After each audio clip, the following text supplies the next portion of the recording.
Support for your public radio station comes from our members and from Bob Johnson Auto Group, proud supporter of Connections with Evan Dawson. Believing an informed public makes for a stronger community. BobJohnsonAutoGroup.com.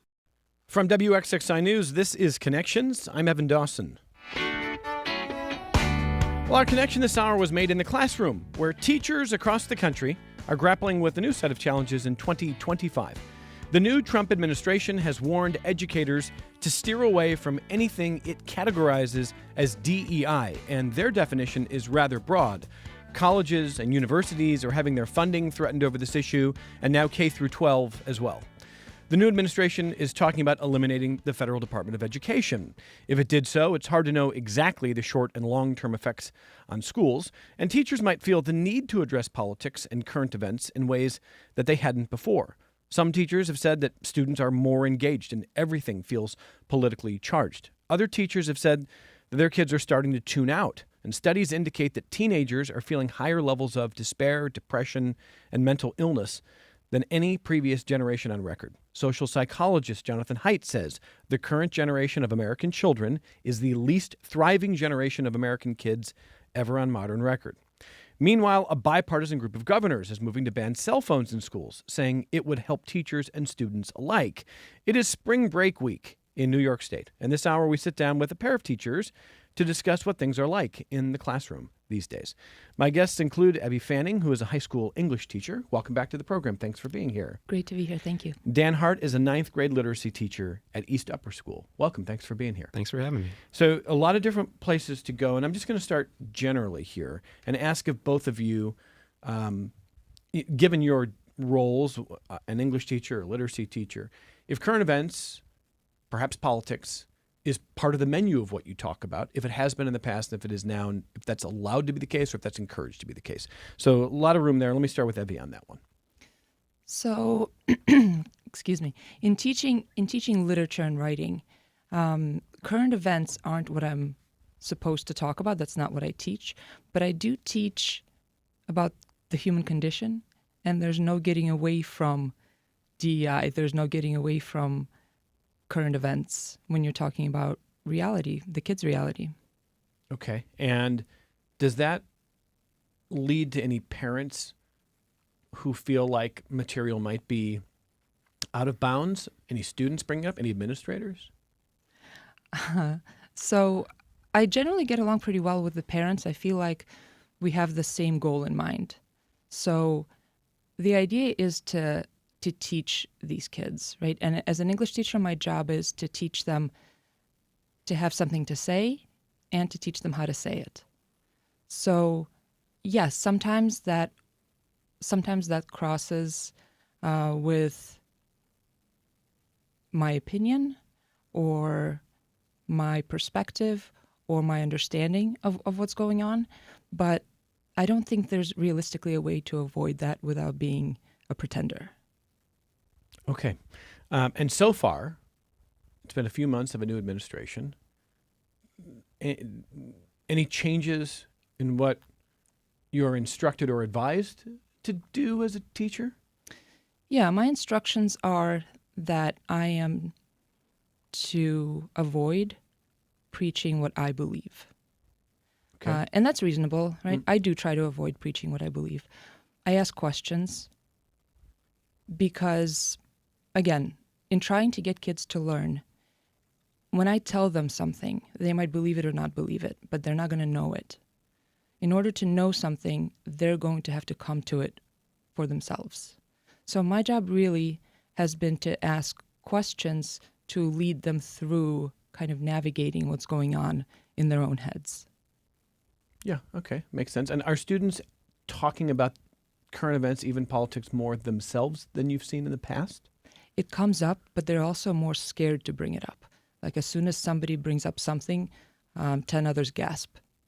Why? Because it's so divisive, I guess, and because there's so much pressure to avoid it. Even among kids? Even among kids. They feel that pressure that this is pulling people apart. Let's not go there. I don't know if they're feeling that pressure sincerely or if they're told often enough to stay away from it. But as soon as a political statement comes up in a classroom, I feel like everybody else freezes. And what do you do? That doesn't necessarily feel like a healthy thing for kids to be Right. feeling. Right. So we don't necessarily explore the political statement. But again, in that, if it's a political statement, it has to do with reality. So do the books that we read. So do the conversations that we have. And so what's underneath the politics, what's driving people to believe one thing or another, to act one way or another, to strive for something specific, that is my area. That is my job. And so we talk about that. All right, before I get to Dan, one other point on this, because when kids are gasping about stuff and they feel scared to even talk about it, there's anxiety, obviously, that's underpinning that. And I suspect a lot of that anxiety comes from observing adults in their world who also may be feeling tension or stress. I'm sure they engage with news of various sorts. But in general, does it feel to you? You've been teaching for how long now? It's over 20 years now. 20 years. I started when I was 6. I don't believe. Okay, I do believe that. 20 years of teaching. Does it feel like there is more anxiety among kids in your classroom? Absolutely. You know, it used to feel like kids are always kids. Kids are just kids. And it doesn't matter where you teach or what kind of circumstances the kids are coming from, because kids are kids. You can sense that difference in the adults very well, but kids are just kids. And no, that's precipitating into the kids now much more than I've ever seen before. We'll talk more about that coming up here, about what can be done about that. Dan Hart teaches 9th grade literacy at East Upper School. You've been teaching for how long? This is my 10th year there. 10th year. Yep. Are you seeing more anxiety now? Yeah, for sure. I think that we as a school are dealing with the fallout of things like Project 2025, dealing with the executive orders and the fear about immigration. Those directly affect our community and directly affect the students that I have in front of me. I'm thinking about last week even, there was a scare that you might have saw on the news that people thought that they were immigration agents on Webster Avenue that turned out to be New York State parole officers. And even though it was turned out to be not a legitimate ICE scare, it still impacted the students in my classroom at that moment. And I had to talk to them about it and remind them that the school is the safest place for them to be, that they shouldn't just try to leave, you know. So those things permeate throughout the classroom, and it's impossible not to talk about them. Are the kids bringing them up themselves often now? Yeah, and in typical 9th grade fashion, not always in the most thoughtful or serious sort of way, but you can tell from the undertones of some of the jokes that they might make or the comments that they might make that there is serious anxiety and legitimate concerns underneath. It also stems into things like mental health and how communities are impacted by these sorts of things that are happening in our society.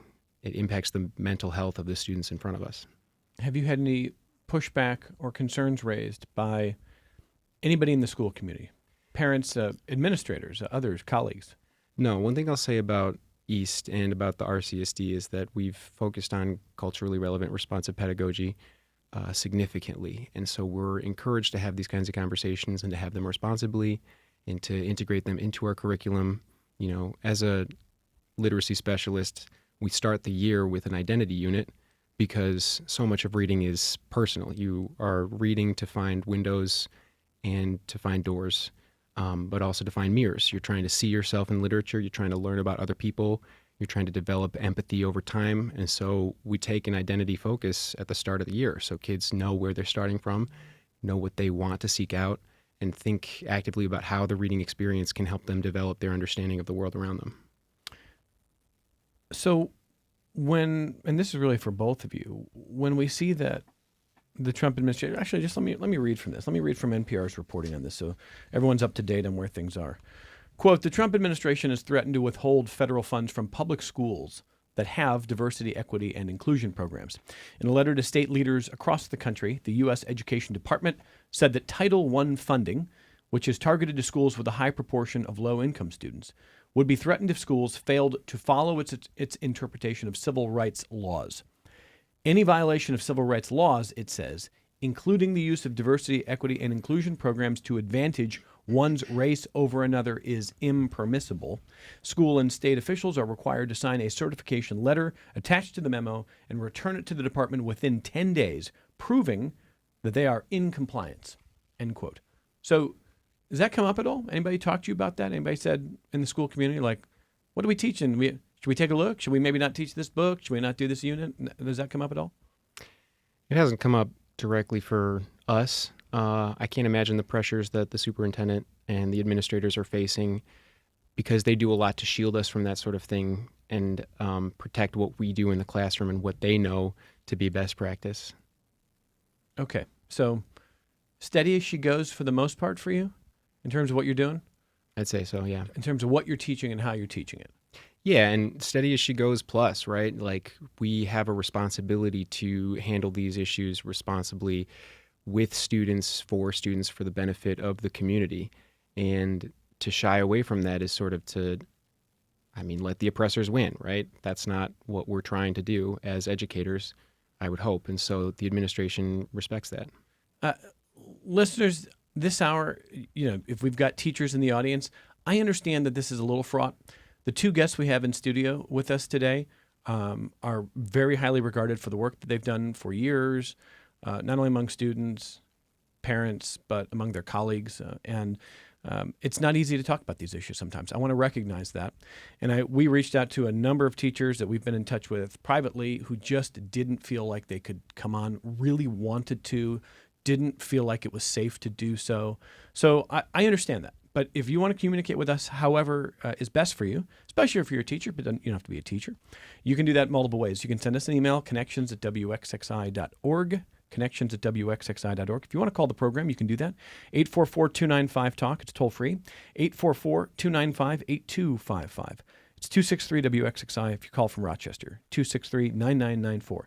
And we are on YouTube streaming every day on the WXXI News YouTube channel. Hello, if you're watching there, you can join the YouTube chat, and we'll welcome your feedback as we go here. So, Evie Fanning, that report from NPR about the Trump administration saying, hey, districts, we want to know that you're in compliance. We don't want any DEI stuff or you're going to lose your funding. Has that prompted any internal conversations in the building about, hey, what are you teaching? What's on your reading list? How are you doing things? Not yet, no. And like my colleagues said, silence is always on the side of the oppressor. So I don't think we can be instructed to stay, well, what am I saying? There we are, being instructed, right? Federally speaking. Yeah. But there's no way to teach literature without talking about what matters and what doesn't, without talking about who gets treated better than other people and what there is to be done about it, about who wins and who loses. So maybe we're not talking about a specific program that's been cut, right? Or we're no longer using the terms that we used a few months ago. But bottom line is we're always talking about humanity. We're always talking about what's right and wrong. And we're always talking about who we are and what we believe in and what we stand for. So, yeah, I'm not supposed to talk about politics. You're not? No. And I don't. But I do talk about whether or not laws matter. I do talk about whether or not everything can be known, right? We talk about the difference between knowledge and belief early on in the classroom, so it's kind of to set up the culture That's where we're interesting. headed here. Yeah. And so, yeah, I'm talking about the same things in different terms. I would love to be in your classroom when you talk to students about how do you think you can know something? What's the difference between you knowing it and you believing it? You get some interesting conversations there? Oh, it's the best. I can tell you what Aristotle said. At least I'm pretty sure it's Aristotle. That knowing something is understanding the reason why something cannot be otherwise. Right? So that takes a lot of things out of the running right away. There are things that are not knowable. You cannot know why the prettiest color cannot be something else. You cannot know what a tattoo signifies about a person. Right? There's no understanding the reason why it can't be otherwise, and so that's relegated to the beliefs. I really want to go to your classes. I just Please want come. to say that. It's both great. these It'll be teachers, great. both Anytime. these teachers, and And then the other thing that comes to mind for me when you say, I'm not supposed to talk about politics in class. And generally speaking, you don't. But the definition of what is political is itself, first of all, not really knowable. I think it's pretty subjective. And it changes, I think, with the climate. So everything sort of feels politically charged. And I do think that exhausts people. But it's not like to speak about what's knowable or believable. No one can come to you and say, well, here's the 10 things that are political that you can't talk about. And everything else outside of them is fine. Everything seems to be, or a lot of things can become political, right? So, I mean, those boundaries are quite vague and murky, aren't they? Sure. Well, but the thing is, we've always handled all these things. This is what we've That's not always new. been talking about. Okay. We've always been talking about what's right and wrong. We've always been talking about what people are and how they treat one another and how they see one another and what they do to or for one another. These are very difficult subjects and they're difficult to talk about, and that's what we've always done. Just now, we call it political. Right. And I think what's frustrating is that this current administration wants to characterize things like social emotional learning and empathy as political, because to care about your neighbor and to care about somebody whose experience is different than yours is apparently a political thing now. But when you look at the laws that are being enacted in certain states, it's taking away teachers' ability to help us develop empathy and help students who are young and impressionable develop empathy. Like I think about Don't Say Gay in Florida. I actually have a really good example of how the administration supported me when I had some vandalism on some classroom supplies. Somebody wrote the F word, the gay slur, on some of my classroom materials. And so I asked the principal if it was okay for me to send an email to the school, sort of charging everybody to have conversations with students, to interrupt hate speech when they hear it. I put people I plugged Our Local History's work because they had just done a professional learning on how to interrupt hate speech, and the principal was very supportive. I was able to speak to each of my classes in a circle and say, this is what happened. This is why you don't do this stuff. This is how hateful this kind of language is. This is why I'm going to be very adamant interrupting other hate speech that I hear in this class. And if I were a teacher in Florida, I wouldn't even be able to have conversations like that. It's not about indoctrination. It's not about trying to recruit people, right? It's not about that. It's about actually teaching people how to interact with other humans in ways that are healthy and in ways that don't create divisiveness and hatred in our country. Yeah. And Dan, it's the notion of how to respond to hate speech is obviously delicate. You reference Our Local History. It's Keisha James, Shane Wiegand, their organization. They've been on this program a number of times. I don't know if they have been in Brighton or Gates or Greece. I don't know if they've been in Newark or Wayne, in Yates County. Actually, I take it back. I know they've done rural work. They haven't just done the city. I'm certain they have. I don't have the list. But they have done stuff far and wide. I know that. And I know that the reaction isn't always the same. So if they are in Penn Yan, if they're in Geneva, if they're in Pittsford or Brighton or Gates, they say that the lessons are essentially the same. But when you work in the city school district, we know it's different socioeconomically. We know there's different racial components of teachers. We know there's different racial backgrounds in students. And I know that it is challenging when you want to suit the lessons for that. Dan, when they came in, did you have any colleagues who didn't like what they were bringing? Did you have any colleagues who said, hey, this feels politicized? So this was not them coming in to do certain trainings, so to speak. It was them offering a professional learning to anybody to sign up, but it was offered to RCSD teachers as our professional learning credit. It was interesting being there on the Zoom and sort of watching white fragility in action, like people reacting to certain things and like turning their cameras off after they were gently corrected. You know, it's tough to try to make change for people who have certain understandings of what they've been doing for so long. And they do it really well. I got to say, Our Local History does amazing work, and they do very sensitive work because it is difficult. It's really hard to work with adults who need to confront certain truths about the way that they've been moving through this world that might need to be unlearned. Yeah, and I don't, I would love to hear, and maybe that's a separate conversation for the team at Our Local History about in sort of during this new administration, if their work has changed. And again, teachers, no matter what district you're in, I would love to hear from you as we talk about how different districts are handling this. So, but generally speaking, Dan, it sounds like you feel supported. You feel like people got your back. I do.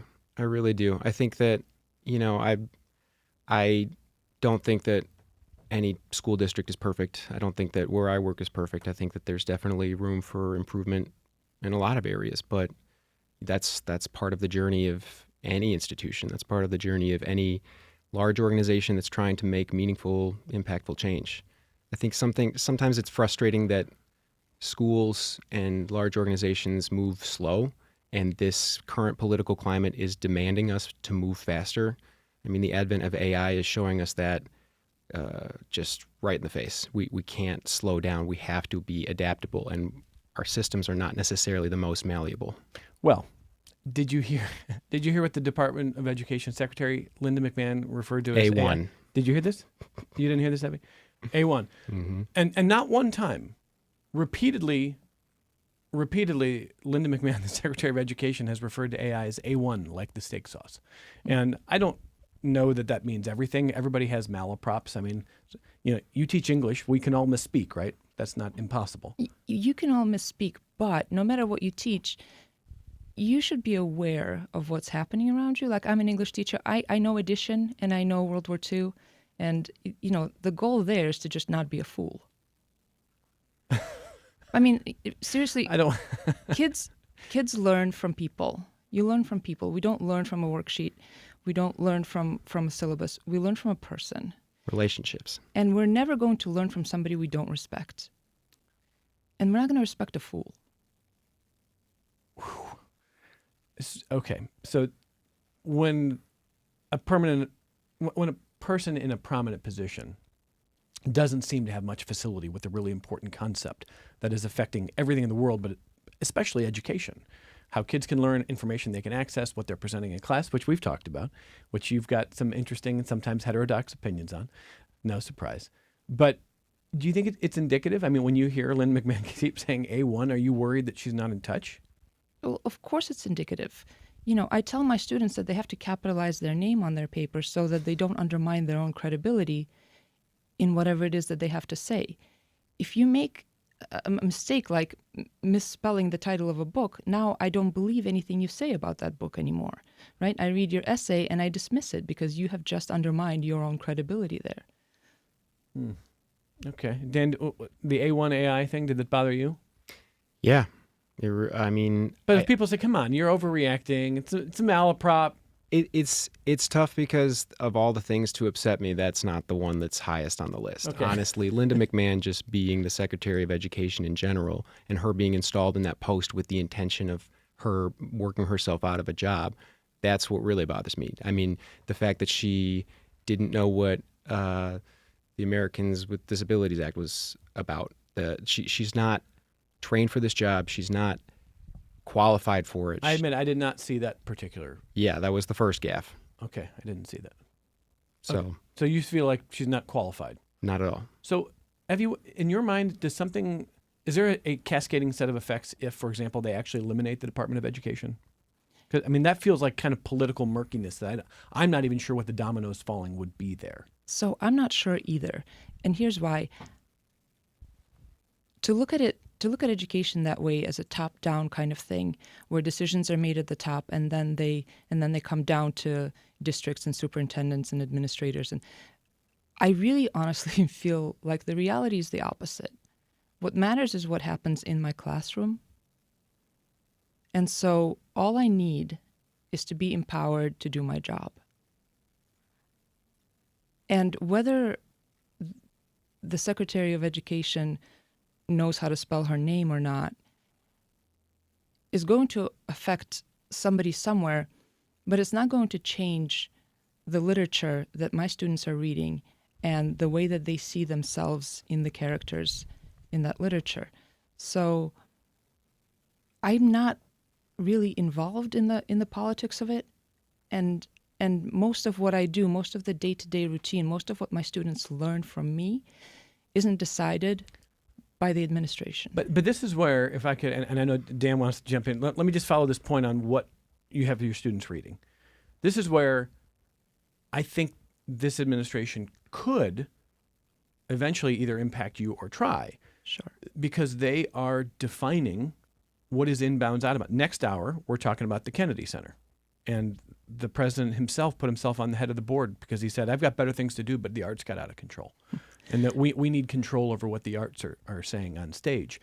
And they've indicated books and things like that. Sure. You know, so when you say that's upstream, I'm downstream of it, but what matters is in the classroom. They could very well try to say you can't teach these books anymore, right? And then I'm out of a job, right? Then my work is Well, done. they would say you're not out of a job. There's 1 million books. I'm sorry, there's a lot more than 1 million books. There's lots of books, and that you don't have to teach certain books anymore. And that's fine because there are so many books. And as long as I'm allowed to teach literature, the same things will be taught in my classroom. Now, if we replace that literature with propaganda from the Secretary of State, or who's our cultural, the head of our cultural affairs now? Is it our president? I actually don't know. Regardless, if I'm allowed to teach literature and writing, then I will still always be teaching my students to have something to say and to teach them how they can say it.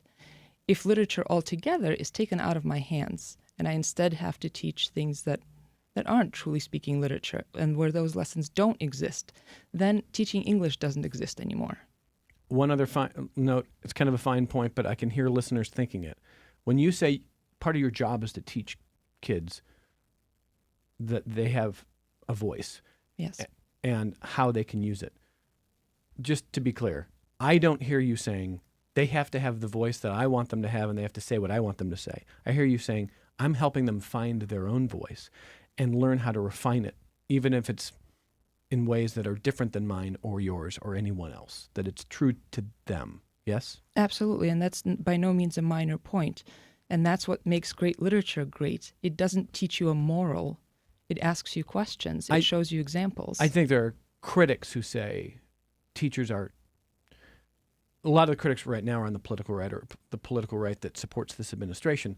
Their claim is that too many teachers are teaching kids, you have to think one way and it must be the correct way, and this is the correct way. Yeah, so those aren't great teachers. And that's not what we do.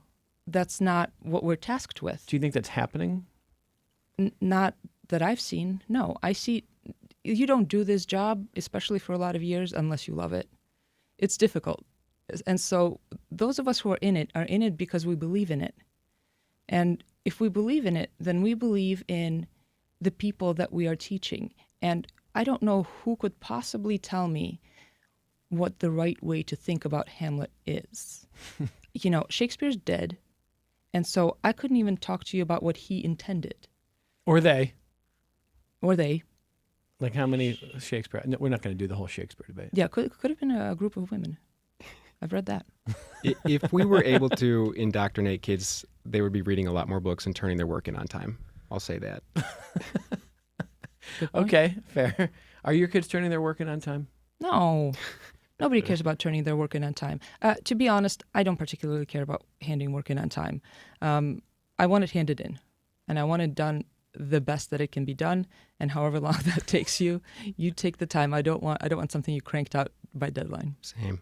I have I've got a few things that that have come in that I want to talk about with listeners, sharing their thoughts as we talk about the climate in the classroom. Before we get to break, let me ask Dan if you want to weigh in on some of what you were just hearing here. Yeah, Go ahead. I would love to talk about the Department of Education, because the politics of education in our country right now is one of the most distributed systems of politics, in terms of it goes from the national level to the state level to the county level to the district level.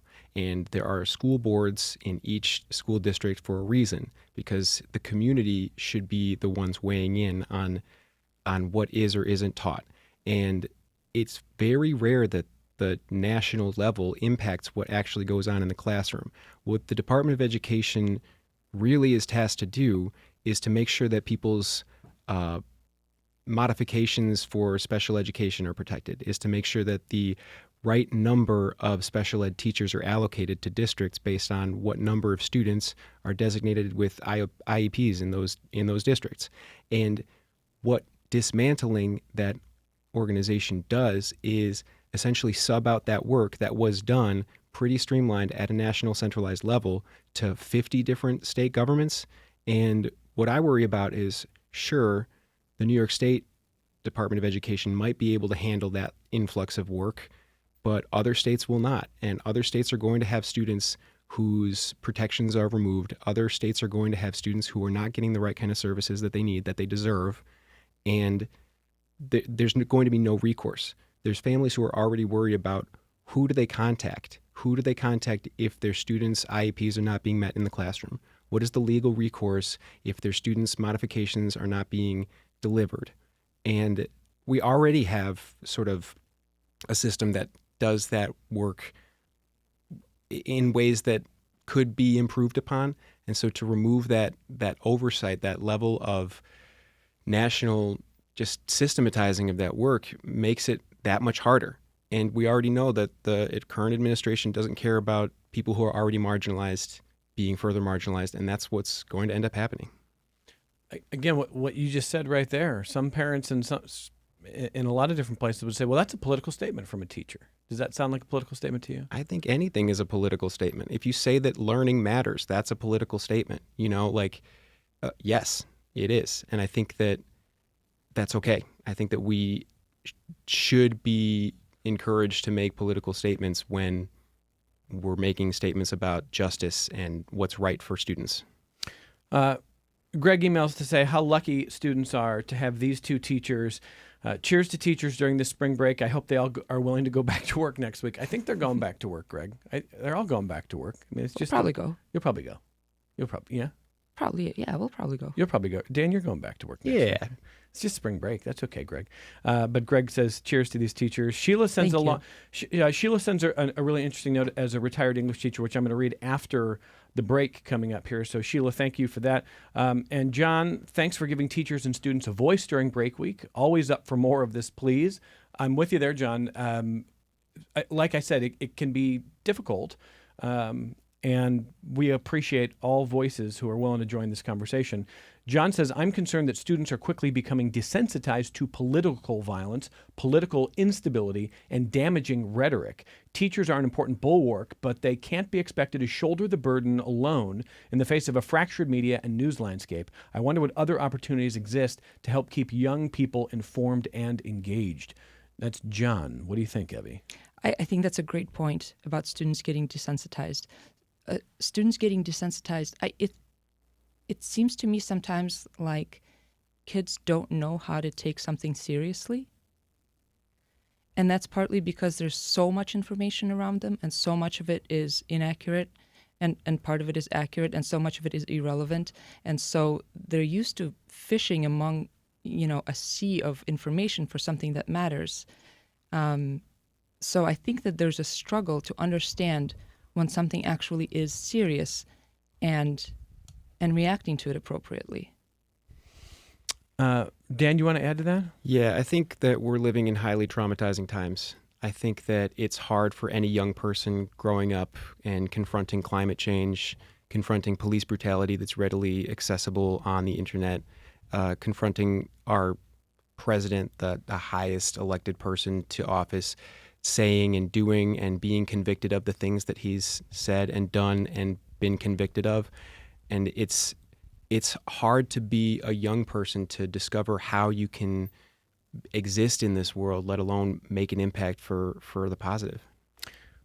Let's take this only break. We're late for it. John, thank you for that note. We're going to read Sheila's email next. I've got more to share with you. I want to ask our guests what they think about this proposed cell phone ban, if they think that helps at all.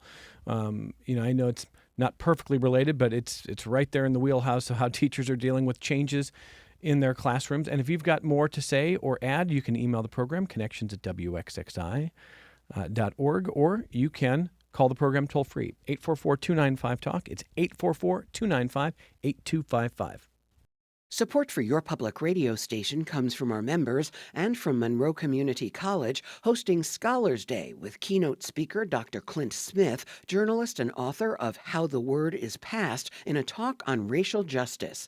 Moderators include Norma Holland, Wednesday, April 30th at MCC. Tickets at monroecc.edu. This is Connections. I'm Evan Dawson. Sheila sends this. She says, Evan, loved this topic. When your guest said correctly, we don't teach politics, she is correct. I'd add, outside of teaching context in a novel. As a former AP English teacher, I used to have students analyze the rhetoric used in speeches and statements across the political spectrum. This used to be a fun way during an election year to look at the arguments a candidate was making, and lots of students learned about things like ad hominem, ad nauseum, and straw man arguments. Sadly, it's been over a decade since we've been able to do this because current rhetoric in the past 2 elections has been so divisive. All we can ask students is why? Why the division? Why the name calling? Why are speakers doing this? What's their purpose? This is how we teach critical thinking. Focus on the words, focus on the message, not the emotions. When parents object to teaching these skills and these texts, they deprive their children of being able to offer a critical, unbiased response to rhetoric. This is how we de-educate a populace. Thanks for a great show. That's from Sheila. I love the term de-educate. That's absolutely what we're doing. So she's saying politics in a way was fun. I remember growing up that we had school debates in 8th grade. I played one of the 1992 presidential candidates in 8th grade. I played Ross Perot on stage. That's what I did. And we talked, I remember analyzing ads when I was 9 years old, Bush Dukakis. I remember that. It was a very common thing. So to Sheila's point, I can remember it in grade school. I can remember it in middle school. She's teaching high school students, but she's basically saying, we've kind of had to change it. It's just too much now. What do you see there, Evie? I agree. Yeah, that's not what we're supposed to use. That's not what we do use. Like I said, kids freeze up. It's become, I mean, especially currently, more than ever. Although this is not brand new either. Politics, any sort of disagreement has been off the table for a long time. Dan? I think that the medium really matters for that. And it's tough to look at current political discourse as a medium because it is so fraught, like you said. But there are other ways to teach kids critical literacy. And my last unit of the year is a critical media literacy unit. And I'm currently trying to refine it to give kids more language around how to critique things, to talk about critical lenses, to talk about feminist critique, to talk about Marxist critique. But to do that, I don't really go straight for political discourse. I go more towards the arts. I start it with a media review where they choose their favorite movie or TV show. And then I ask them to criticize it. Like, whose voice is present? Whose voice is being left out? How does this text treat women? Are there people who are being silenced or people who are being stereotyped? And I think that when you give students a chance to do that kind of work with something they're already interested in, the buy-in is a lot more powerful and you get to have a lot deeper conversations about it. Well, here's some love for Dan. Charlie says, Dan is one of the finest, caring, empathetic teachers I've ever had the honor of working with. He says he's one hell of a sense of humor, by the way, especially in regards to poking fun at himself. He says, it's my good fortune that I retired after 33 years of teaching last year because current events, including politics, was a daily topic in my English classes. In fact, one of my weekly assignments was that each student needed to read an article from a reliable news source, The Times, CNBC, CNN, Wall Street Journal, etc. Write a quick report. The conversations following that were deep, thoughtful, occasionally heated, but always thoughtful. I truly believe that is the correct approach. You can't hide truth from kids. And I can't imagine teaching without authors such as August Wilson, Ta-Nehisi Coates, Maya Angelou, MLK, DJ Kool Herc.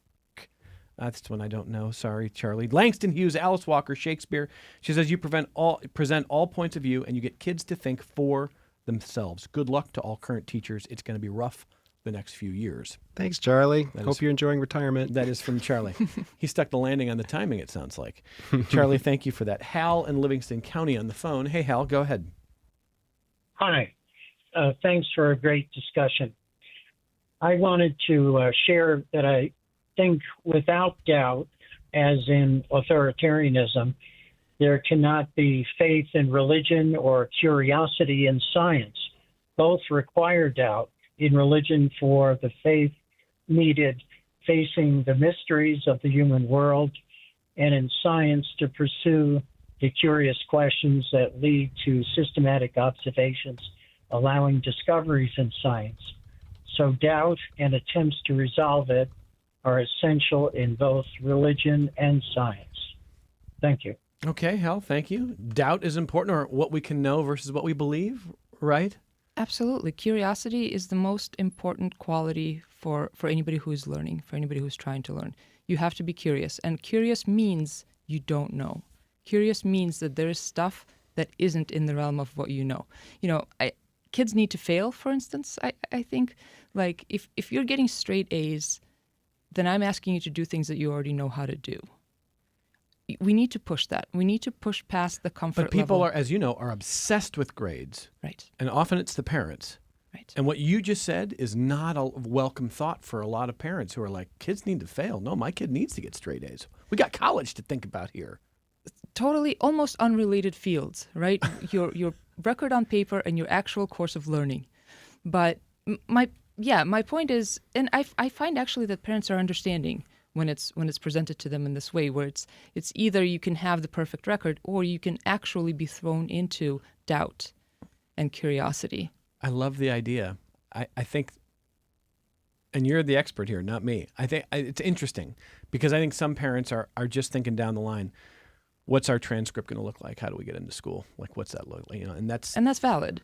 I understand that. I have kids who are in school, and I want them to have a great record so they can get into college and get all the scholarships. But as a teacher and as a mother, I'm more concerned about them actually learning. Dan? Yeah, I think doubt is important, but it can be tough because this current political climate is very much anti-research and proven fact, like anti-science. Look at climate change and how there's rhetoric around it being lies. And where does that rhetoric come from? How are people proving it? They don't have the actual facts. The 100% of the scientific community confirms climate change exists, but we have politicians who are trying to say that it doesn't. So I run up against that in my classroom when I try to say, hey kids, you want to know what's really beneficial? Reading. It's great to read. Here's all the research. Here's all the reasons why it builds empathy. It develops your vocabulary. It is good for your mental health. And kids will literally say, well, that's somebody else. That's you don't know if that's true. That's them. That's not me.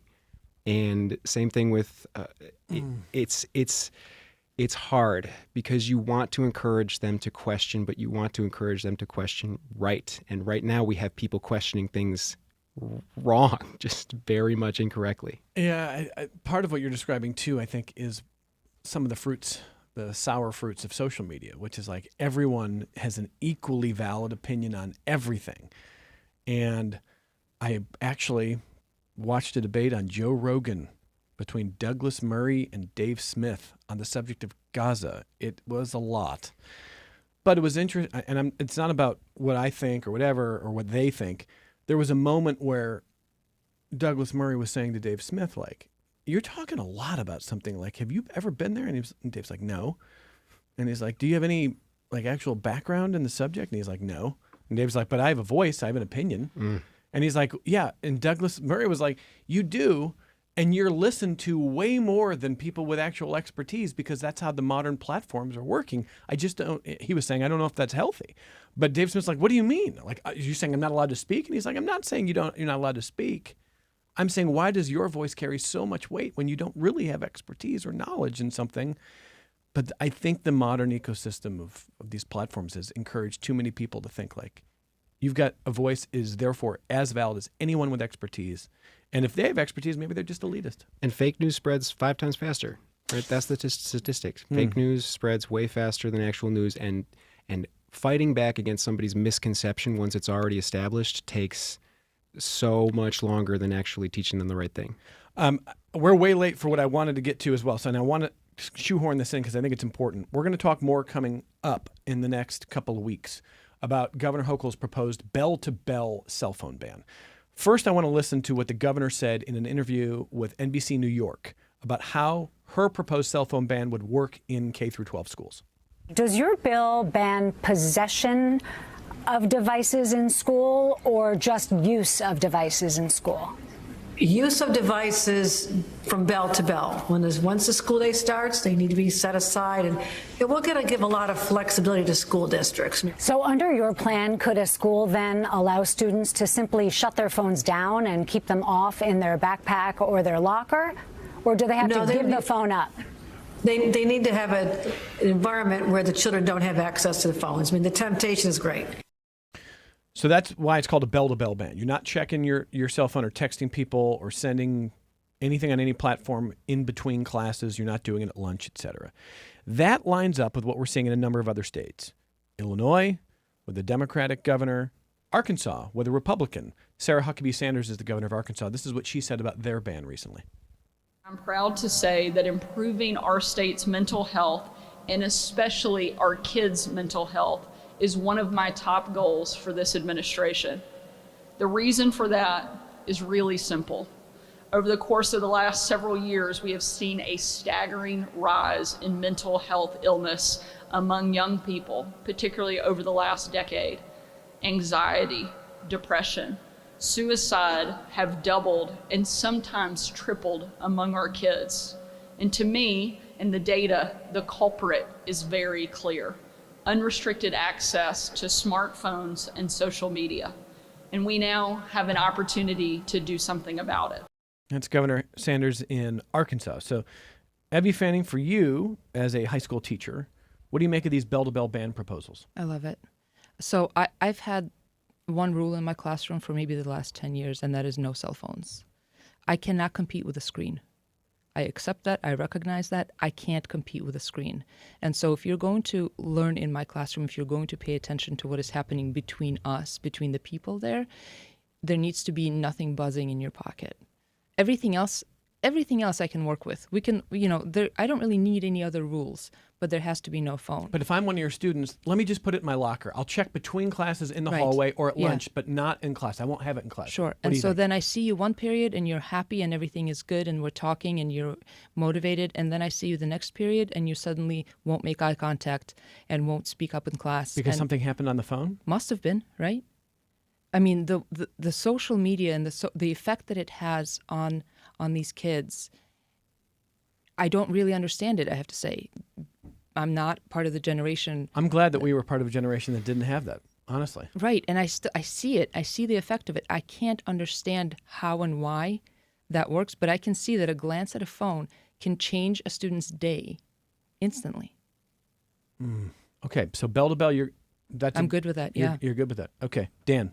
Yeah, we already do take our phones from kids when they enter the building at East. That was a cell phone policy that we implemented at the start of year 3 of the EPO, so about 7 years ago. And I would agree, it has dramatically improved my ability to teach because I'm not competing with the screen. If we call it what it is and we call it screen addiction, then you're removing the thing that is an addicting input. But I worry about the cell phone ban because since day one, it's always been about just removing it as opposed to actively teaching responsible use. I'm not saying that I would be good at actively teaching responsible use, and it's nice to not have to worry about that. I can just worry about reading. But when are kids going to learn that and where? And that's tough. And when the onus is put just on kids to try to remove the stimulus, and then you see things like the CEOs of TikTok knowing that it was addictive and programming their algorithm to be further addictive to teens, and the onus is not put back on them to say, you as a corporation have a responsibility to our world as like a member of this global community, then that's where it still sticks with me as problematic. Down to our last minute or so. Earlier, Charlie, apparently a former colleague of yours, Dan, wrote in and said he thinks these next 3-4 years are going to be really tough for teachers. Do you agree with that, Evie? I think the years have always been tough for teachers. And at the end of the day, it's me and my students in my classroom without their phones and with a great book. I'm good. Do you think it's going to be harder, Dan? Yeah, totally. I think that it's been a really hard year already. I think that it's hard to think about what 3 more years of this is going to be, but I'm trying to do my best to remind myself that it's not all doom and gloom, and that I can focus on joy for myself and for my students. I can share joyful moments. I can insist that there are ways that they share joy with each other, and, keep within my locus of control what I can. I want to thank our guests for coming in, giving up some of their vacation week. I really hope it's restful the rest of the week. Hey, this is at noon. This is great. It started at noon. It's not 7:30. No, it's not. No, it's not. I didn't know what you meant. It's not like a 7:30 bell. I get that. Yeah, noon, piece of cake for you guys. I mean, by now, most of your day is complete at this point. I here, fulfilled my responsibility for the day. Thank you so much again for having us. Oh, Dan Hart, Evie Fanning, 2 teachers who are just held in such high regard, and our listeners are seeing why. Good luck to you. Thank you for being here and sharing your perspective this hour. Thanks so much for having this conversation. That was great. We've got more connections coming up in just a minute.